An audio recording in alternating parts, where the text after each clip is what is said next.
আমরা ৯ আগস্টের পর থেকে বিভিন্নভাবে প্রতিটি জেলা পর্যায়ে মানববন্ধন স্মারকলিপি প্রদান করে ডিসি মহোদয়দেরকে এবং কেন্দ্রীয়ভাবে আমরা বেশ কয়েকটা আন্দোলন সংগ্রাম করেছি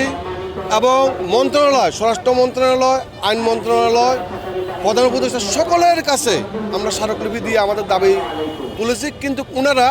সকালে কাজ করবে বলে কেউ আমাদের জন্য কাজ এ পর্যন্ত করে নাই বা আমাদের কথা তারা কোনো গুরুত্ব দেয় না। তাই আমরা নতুন সরকার আসছেন, আবার নতুন সরকারের কাছে বাংলাদেশ প্রধানমন্ত্রী জনাব তারেক রহমান সাহেব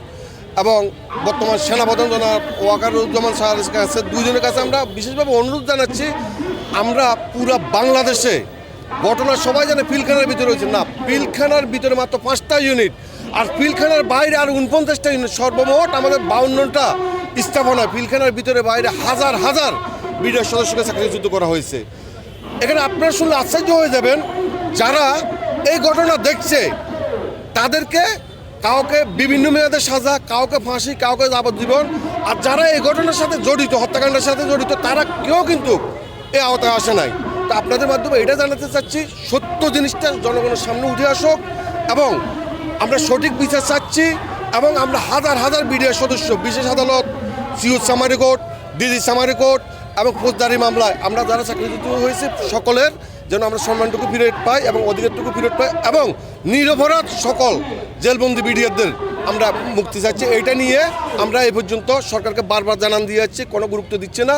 আপনাদের মাধ্যমে আজকে আমরা আবার নতুন সরকার বাংলাদেশের জনাব তারেক রহমান স্যার প্রধানমন্ত্রী এবং সেনাপ্রধান ওয়াকারুজ্জামান স্যার, এই দুজনের কাছে আমরা দাবি জানাচ্ছি, ওনারা যেন আমাদের প্রতি সদ হয়ে আমাদের কথাগুলো শুনে আমাদের অধিকারগুলো আদায় করে দেন। জিয়া প্রথমে বলছিলেন আমাদের সরকার যদি ক্ষমতা আসে, আমাদের সরকার যদি ক্ষমতায় আসে আমরা অবশ্যই এটার বিচার করব এবং অধিকার ফেরত দিব। আজকে হয়তো বেগম খালেদা জিয়া দেশ